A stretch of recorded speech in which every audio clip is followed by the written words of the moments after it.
Good morning. I have a beautiful hot chocolate over here, and I have a theory that is developing in my mind to discuss. I've been kind of thinking about the fact that whenever I was working for someone else, I had this kind of a power of just doing that thing and enjoying it, even if it was something that I didn't want to do that day. I'd be like, I would choose because I was obligated to do the things. I was like, okay, I'm gonna choose to like this task. I'm gonna choose to do it anyway for with no amount of resistance and complaining or anything for that matter. It wasn't like this from the beginning, but ever since I started working directly with clients and with my own clients for certain projects, I don't know, making websites, videos, photos, all kinds of things, and paintings, I got a bit of a different view on work, on working for them and with them.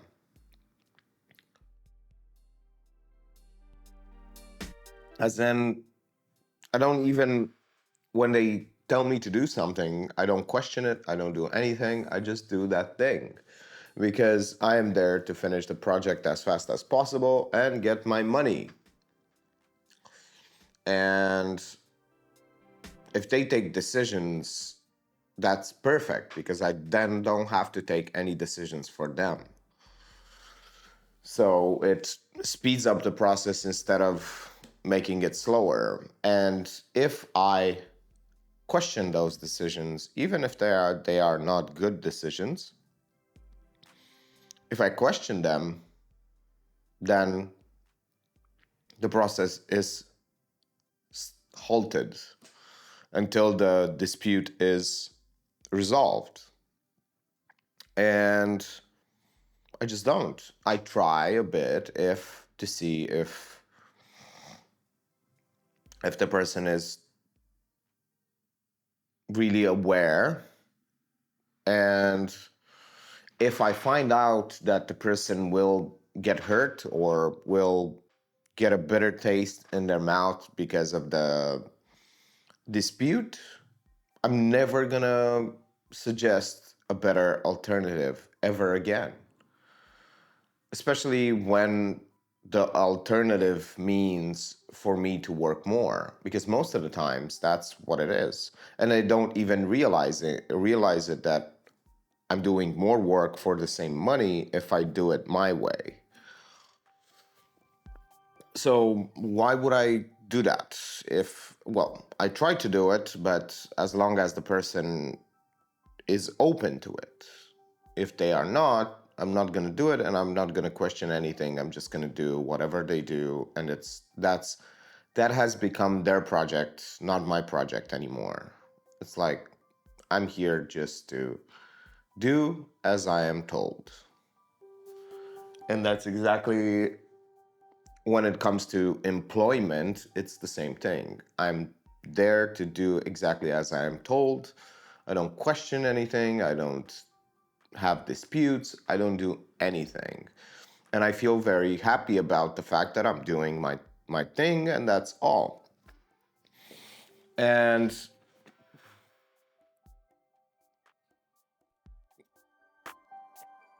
yesterday, I kind of tested, was like, what if can I recreate that in my personal life, in my personal projects? Can I just say to myself, first of all, I don't have a choice in this. And second of all, I'm going to do it anyway. I'm just going to do this. And I tested it out, and I tested it with cleaning. And I felt like 20 times I felt like stopping, but I was like, no, there is no stopping. It's like, finish the job. And I'm going to start to see if it works for other things, as in, like, I don't know how to describe it thoroughly. It's way easier to describe it for when it comes to uh, dealing with other people. It's like, oh, they pay me, I have no choice, I have to do that. I've already accepted that I'm gonna do the thing, and then I'm gonna do it. And I'm gonna feel happy about it. So I'm not gonna have a bad time. It's one of my secrets of liking every job, almost every job that I had, even though I don't like working for other people.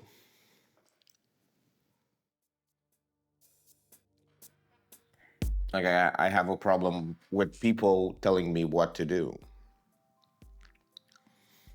I know I have a problem, but in later years, I've started to develop this way of working with people where they just tell me what to do and I do it. I execute on the commands, but I still don't want to work for others. It's gonna. I'm still gonna have to be employed at some points in my life, but hopefully not for a long time. I think that's one of the things that people don't realize when they take a job, a 9 to 5.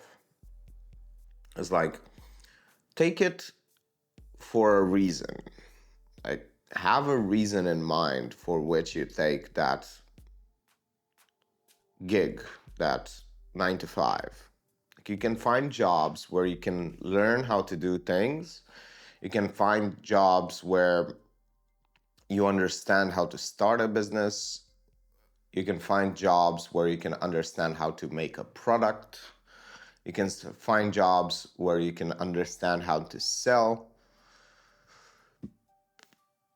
You can find jobs where you can have a side hustle, where you can understand how to have a side hustle in that area of expertise. So at some point, you're going to either quit because your job or your business or your freelancing career is able to cover your expenses, and no one's going to tell you, well, people are still going to tell you what to do. But the purpose of this discussion was to elaborate on the fact that if you take a job with a purpose instead of taking a job just to take a job, like whenever you take a job with a purpose, that builds towards something. And that something is so much better than not building towards something. To have a career, that is what it means to have a career. You are building towards something. You are seeing the steps in front of you, even though you don't see like 20 steps. For like, some people cannot really see 20 steps, but you can see like 1 step, 2 steps, or 3 steps. And you can start to see a path, and you go and do those things. And you take a job not because it pays well, but because it gives you the most learning opportunity or the most advantages for your future. I took jobs that were so badly paid. Like, I took a part-time job that was paid for $200 a month. That's bad even for this country. And I went down from like 2000 to 200 in about 6 months or so. 6 months? No, actually, in 2 months. but it was not. It was $1,500 to exactly 200 for a part-time job. I went in 2 months from 3 employees to a $200 job. But why did I take that $200 job? Because the person I was working with, working for actually, had something that I wanted: knowledge, expertise, connections. And I got those things. I got the knowledge, I got the expertise, I got the, well, relationships, not that much. I did get some, but that's the point. Like, I got something out of that, out of working for that person that I still use to this day. And I even teach other people about the ways in which to think, like strategies, and really applying those things to their career and their life, and to get more money and more sales and other things. So it's a framework. So I worked for very, very cheap, just because I was the one who proposed to the person to work for him. He was looking for someone like me as well, so that was nice. But I learned so much, and I guess I kind of was lucky, because when I was 22, 23, I think, I don't know, I don't remember exact dates. I have them noted down somewhere in my CV. But the point is that I've learned quite a bit from a friend of mine who gave me an opportunity to move to another country, and then later on gave me the opportunity to be his assistant manager, and then later, like after a few months, gave me the opportunity to be an actual manager, even though I didn't have any credentials, and I still don't have any credentials yet. I did management work, and I had a management agency, and I trained people how to be a manager. And some of those people who have been trained by me, they are still managers, even though in other companies. So they got a job because of me, because I've trained them that they didn't know anything about. I trained them so good and made their life so easy as a manager that they went out and got other managerial jobs. And I'm not just saying this because it's like bragging. These persons actually called me and asked me when they lost their job that they were working for, where I trained them as a manager. They asked me like, "Oh, but I want to be a manager in the future, but I've only been a manager for this company." And I'm like, "Yeah, sure, but that doesn't matter, because the things that I've taught you and the things that I've instilled in you as good principles of management, they apply for any business, well, almost any business, because I taught them how to be a project manager, not a people manager. Even though I taught them that as well, but not in depth. So that's what they did. And they actually went and got 2 or 3 jobs further ahead as managers with no credentials, just my training and the experience they got working as a manager, which was based entirely on my training. Like, they could not, like, compared to the training that I got, like, I got training on how to do tasks as a manager, which is ridiculous and stupid. A manager is not about doing tasks. It's like that's the most basic thing that they can do. It's the only thing that matters in the end. Like, it doesn't matter how you get there, even if it's a dirt road and it's bumpy and there are always crises, but like I was taught in 2 or 3 days minimal, like I got the minimum amount of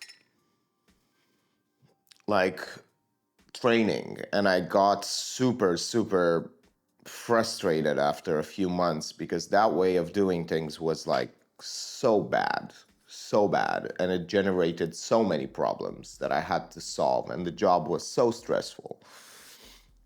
So then I started looking into management strategies and teaching myself how to be a manager.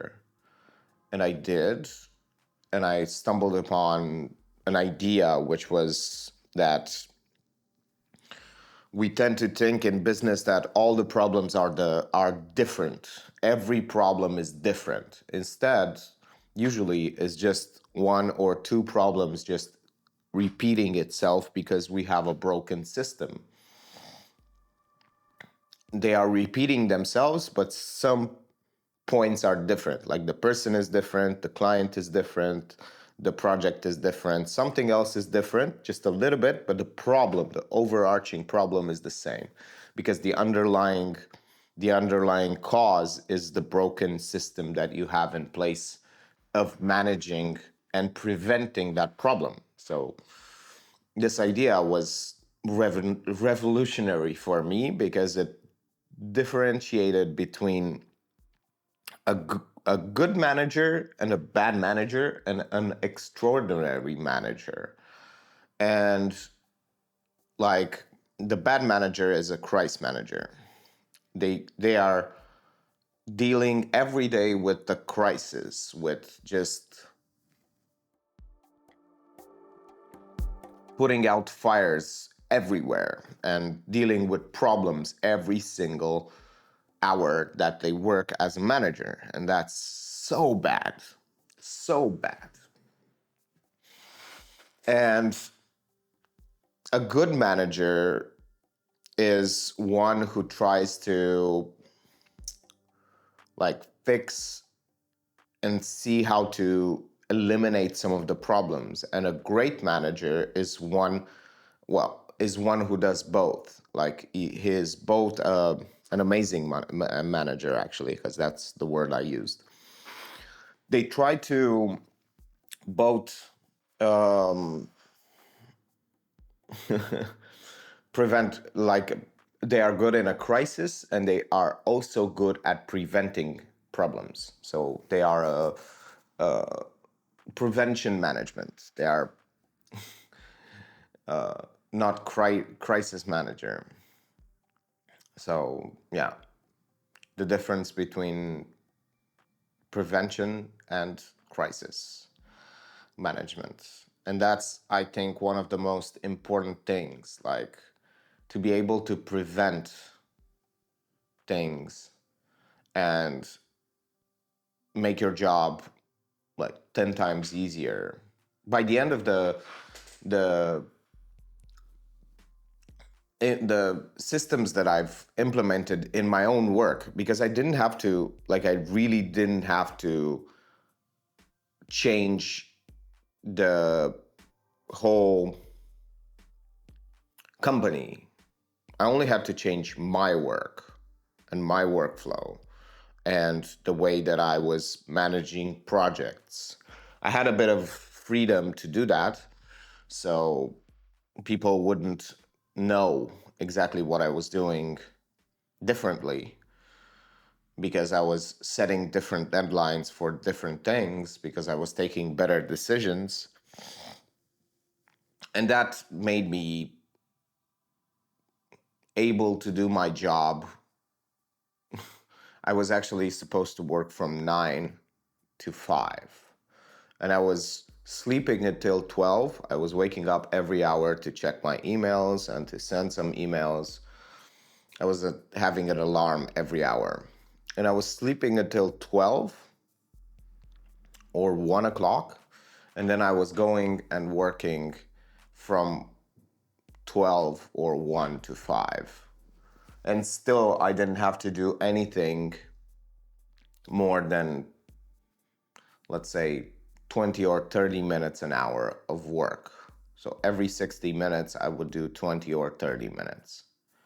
That's how lazy the job became, from having to work 7 to 8 hours a day to having to work about 3. So, yeah. Unfortunately, I was stupid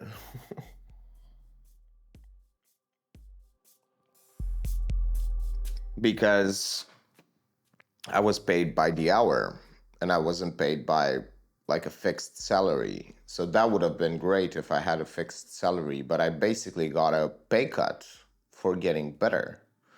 And I understood, like, oh my Jesus Lord,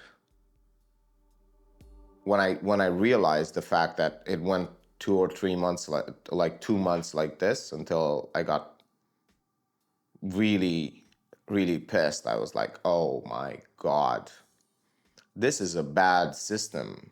It encourages me to waste time.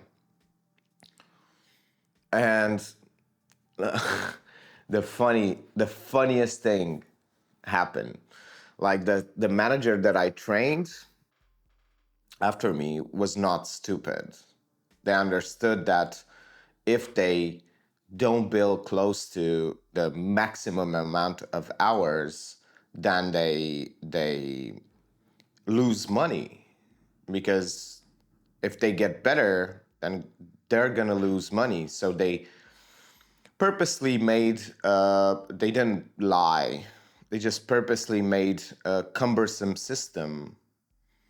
And not only that, but they were constantly complaining about the huge amounts of work, even though the business, because I did, after I wasn't a manager, I was a financial advisor for that company. And the manager, was always complaining until the actual owner got an assistant for them.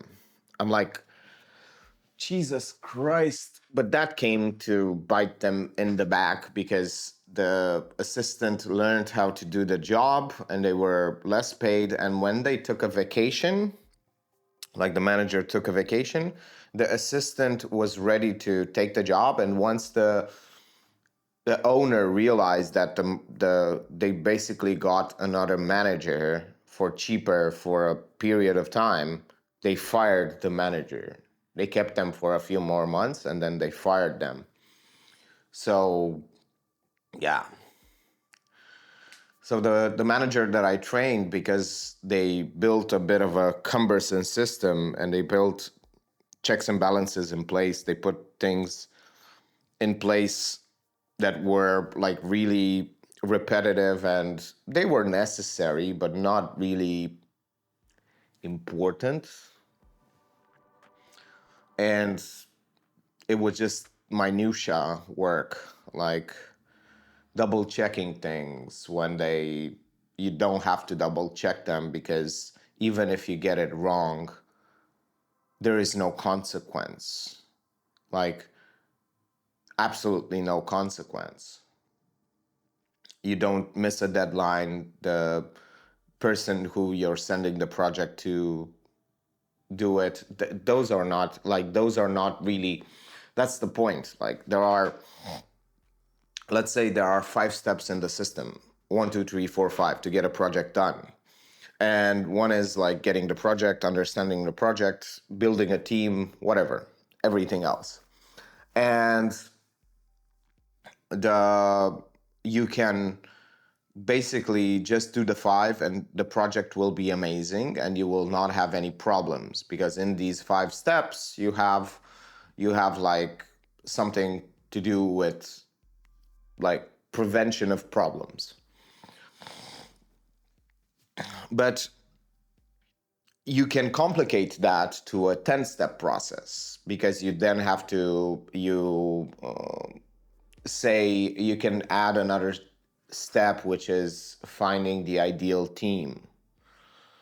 But that's not really necessary, because when you have 3 people or 4 people to choose from, it's like you can choose to send 4 emails to see like the availability, but you can choose to send one and see if the person is available, and then spend 20 minutes waiting for the answer, or whatever, 2 hours waiting for the answer, and then send another email in case you didn't get a response. Or you can spend 45 minutes sending 4 emails to 4 different people, and then you only accept the one you want out of the 4, if 3 accepted, and you send 3 more emails to the other people, just saying to them like, look, I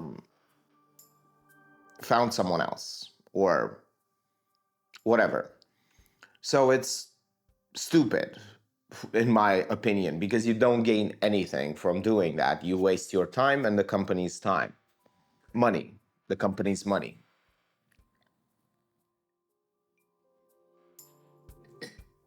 And then you have to, whenever you move a project to another stage, you put, even though you're the one who's doing the project, you move it to another step, and you uh, catalog everything that happened with that project. And I'm like, why? What's the purpose of that? Because there nothing happened. You are just doing a copy, almost a copy paste. And instead of doing a copy paste of what happened to the project, like, oh, editor the editor sent me the project at this hour, blah blah blah blah blah blah. And instead of copying and pasting that answer, you type it down, so it takes 10 minutes, 15 minutes, and if you get 10 projects every day, that's 100 minutes or 150 minutes just typing it down. So you seem very busy, you look like you're hard at work, you're struggling, but you're actually just typing an answer that you are seeing just above. So you're getting like, the idea was that you're getting paid $25 an hour to just type the answer that you see above, with 2 differences, which is the date and the hour. So you're like, is that really 25 hours an hour? $25 an hour work for the company? And what can I say? If your goal is to bill as many hours as possible and get as much money as you can out of the company, then sure, do that thing. And if the company doesn't really care or doesn't really find out, what was the loss there? The only person who knows is you. But I couldn't do those things.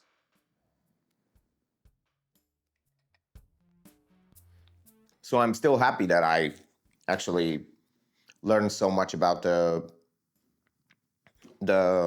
being a good manager. And even after I've learned that if I got better at management, I would shoot myself in the foot, in the leg, because I was getting faster and faster and better at my job. So I was getting actually paid less. Even after I found that out, I continued to get better because I didn't care about that. I saw that job just as a finite thing that I'm going to choose one day to leave.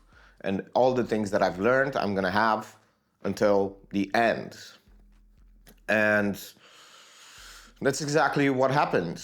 Like, now I can manage projects way better, and I understand how to think about managing projects so I don't make my work so much worse in the future. So, yeah, you should sometimes taking the most profit out of a situation is the worst thing to do for your future.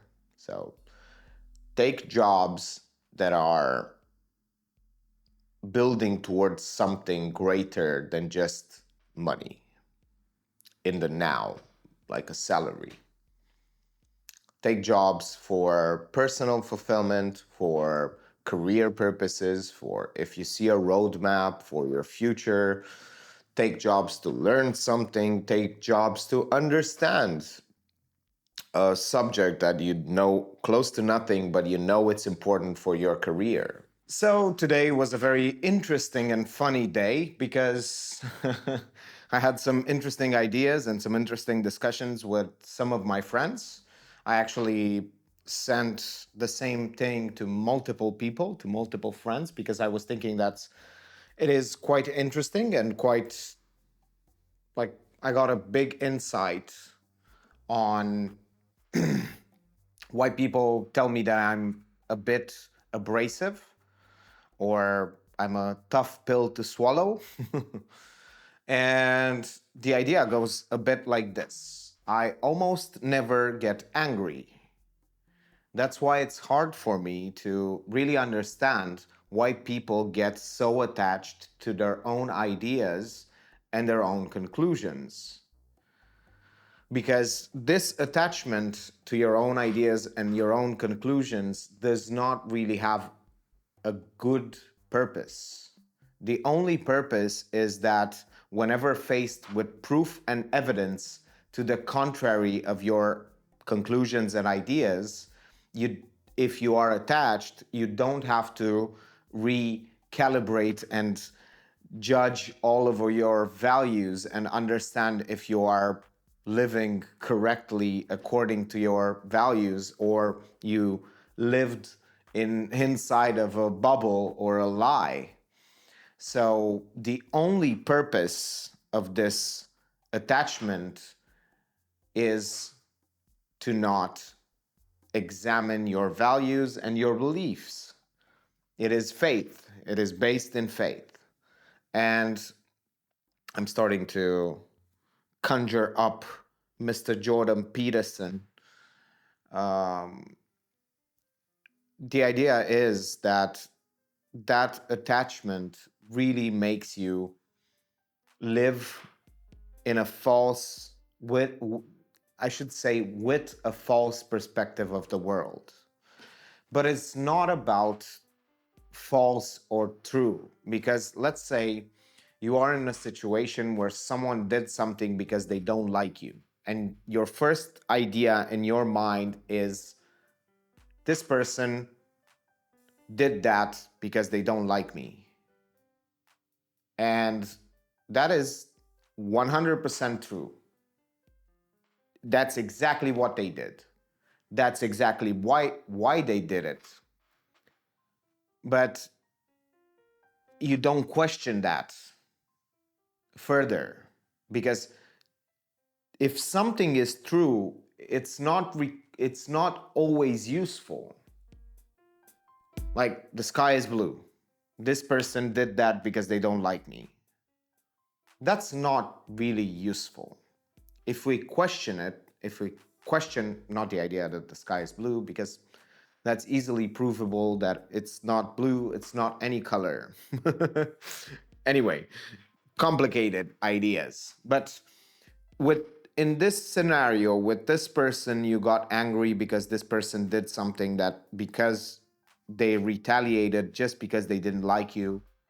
And but now your response, if it's to show them or to respond like that truth is indicative of revenge, of bad situations going further, and it will get you angry more and more. But if you pretend like this person did that by accident, and you also give them like clear evidence, you tell them like, look, I think you maybe did this by accident. I just want you to know that I don't consider you a bad person or anything. I don't consider that you did this on purpose.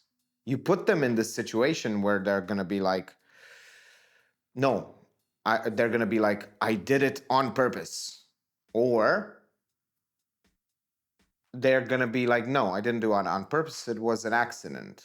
Now you also have proof that this person, sure, you know in your mind and you know the reality is that they didn't like you. But doing this and giving them the opportunity to pretend like it's an accident, like it was an accident, and it was like, or they didn't even know they hurt you, and you don't even tell them like, look, I already know that it's never going to happen again because it was just an accident. You immediately get the usefulness of that truth,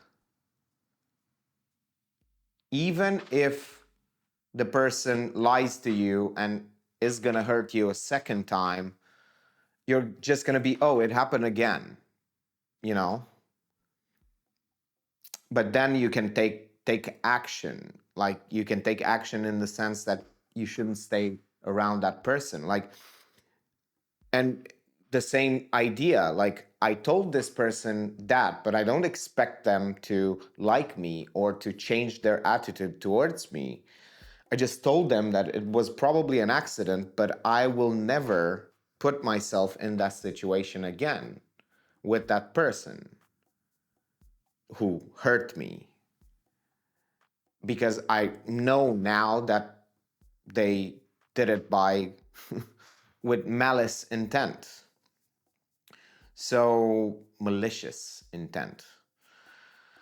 So the opposite is true as well. Like, if something is true is not always useful. If something is false can sometimes be useful. So rather than trying to attach yourself to the truth, attach yourself to what is useful to you. Like, is it really useful to think that only corrupt people get rich? Is it really useful to think that you cannot get rich without breaking the law? Is it really useful to um think that you cannot get rich because of your background or because you don't have the right family? Or is it, even if it's true, is it useful? Because to me, I had these beliefs, and some of them are still true.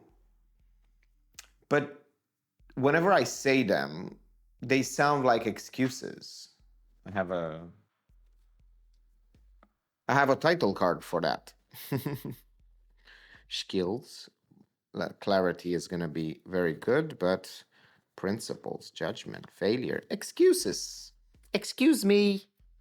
Excuses. So whenever you get the clarity on these situations that if something is true, it's not always useful. And if something is false, doesn't mean it's always useless. There are certain situations in which believing in something, believing that something is, well, knowing that something is false and still acting upon that falsehood can get you way further in your idea, in your road ahead.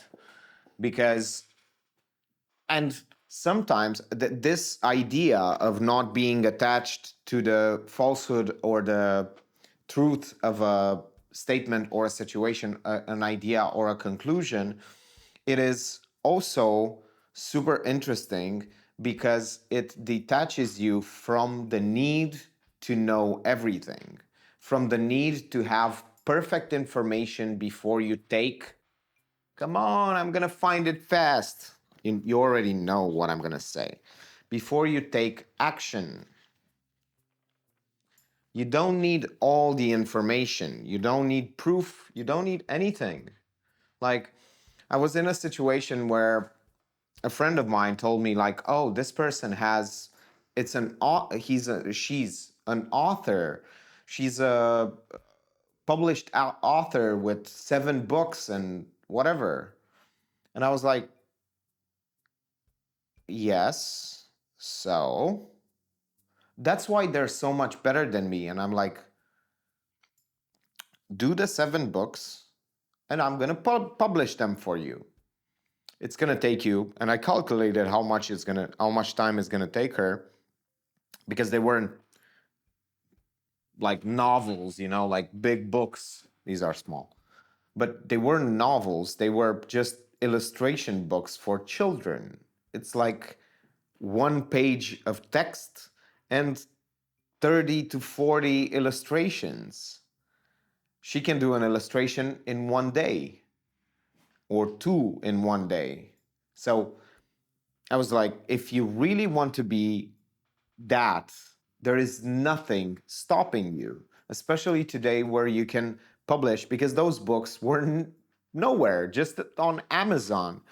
It's like people are publishing like garbage every day to Amazon, and you think that if you made 40 original illustrations plus a story, you will not be able to publish it. It's like you might be able to publish it even with a more local and reputable publisher, because you already did the work. Like, it's it's sometimes all it takes is just the work to be that kind of a person. All you have to do is to do the work. There's nothing between you and the other person, just the work. It's like, so it was they were this person was putting this idea that this person had something more special, and they didn't believe that they could do that. So, and also, it's like they weren't ready to put themselves through that situation and to publish those things, to make and publish those things. And like, most people, and including this person, are not really, they don't do those kinds of things, even though whenever they say, oh, this person has this, that's why they're more special than me.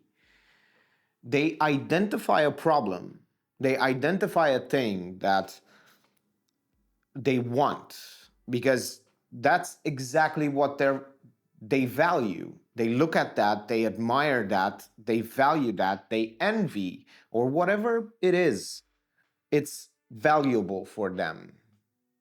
And then they don't do it. Like, they see this shiny thing that they deem as valuable, and they don't do it.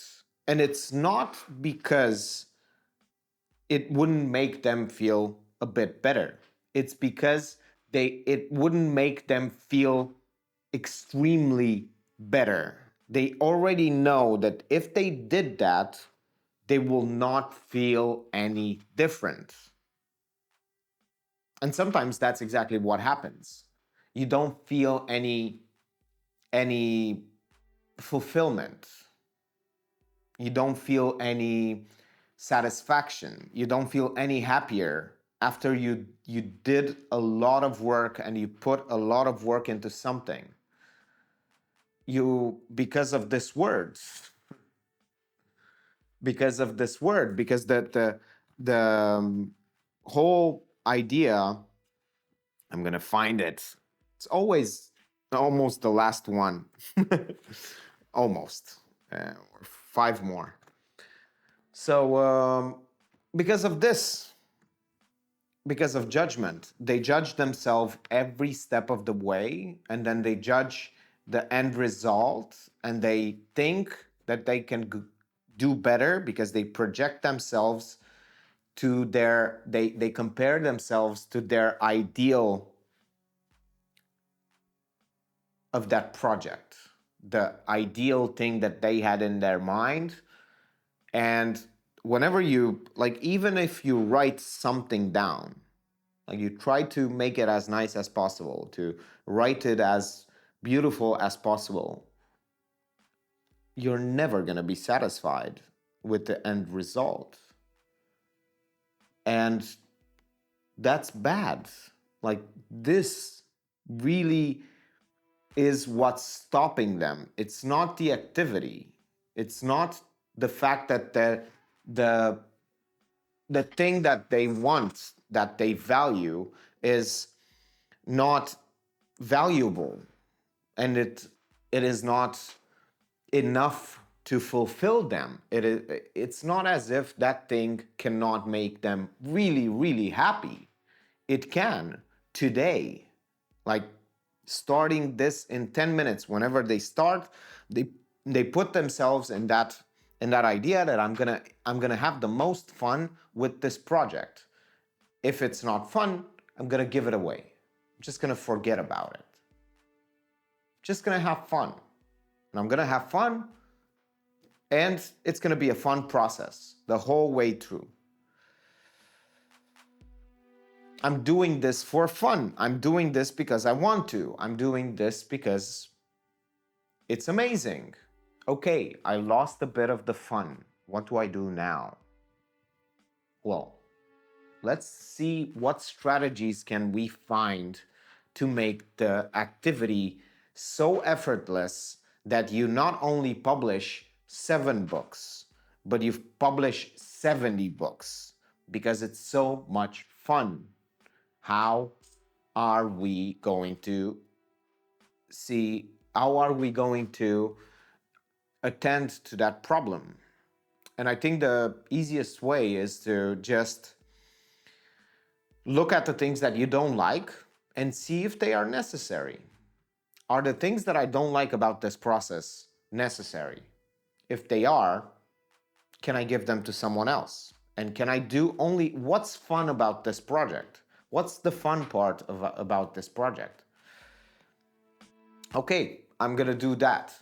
And do the fun things. Do all the fun things. And soon enough, you will have finished projects. You can start like 20, 30, 60 projects and abandon like 30 of them, even 90% of them. Abandon them because they're not fun anymore. The goal is not the finished project. The goal is to learn if you like the process of doing that.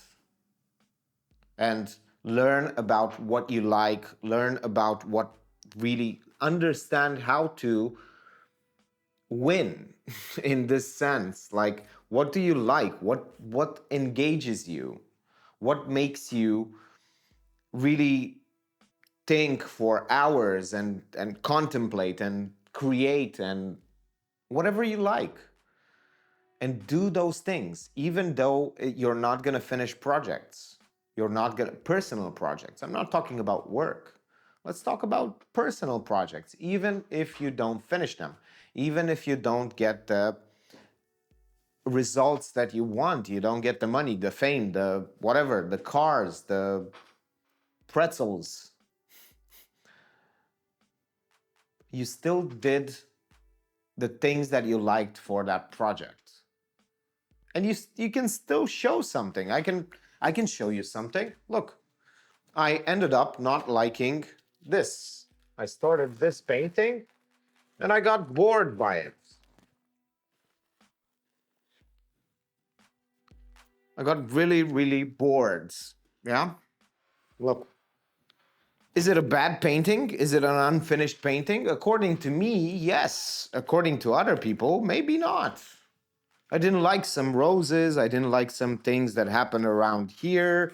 I didn't like some things that maybe this rose was like really bad and all of them were the same color. Did I lose something? Did I really end up losing something by doing this? Or should I question it and say, oh, I don't like painting anymore? Like, no, I just don't like finishing this painting. It got to a point where I don't have to finish it. I started it. It's my own project. If I want to abandon it, I'm going to abandon it until I feel like working on it again. Maybe one day I finish 5 paintings or 6 paintings or 20 paintings that I've started like 3 years ago. So the the canvas is so cheap. That's why I paint on canvases without the wood, without the wood, the wood, the wood. The I cannot English today. The wood. Okay. And that's the point. Like, make it easy for you to abandon projects when they get boring. Like, why would you want to work on something that's super boring? I wouldn't. So for now, the most entertaining thing for me is to make videos. The most fun I'm having is to talk in front of the camera or at the whiteboard and to really explore this skill of talking in front of the camera. And I'm exploring it and I don't seem to get bored. In fact, it's getting more and more fun. And not only does it get fun, but I get more out of it. Not in terms of outside success. Like, I don't really get outside success. Nobody watches these videos. But I feel better about myself. I feel better about my ideas. I can better articulate myself. And I get to better conclusions, to things that are very useful, to ideas. I get to explore these ideas out loud that would have never been documented just for me. Maybe one day I'm going to look back and I'm going to be like, how? Do you remember that idea? Turns out 5 years later, it turned into this. Or turns out I was wrong. Doesn't matter. Or turns out it wasn't that useful. So I discarded it. I abandoned that idea, that project. So I think that's the point. Like, it's not you started the idea, you got attached to it, you can abandon it. That's why these things are connected. Thank you for watching. Thank you for watching this yapping guy on YouTube, and see you in the next one.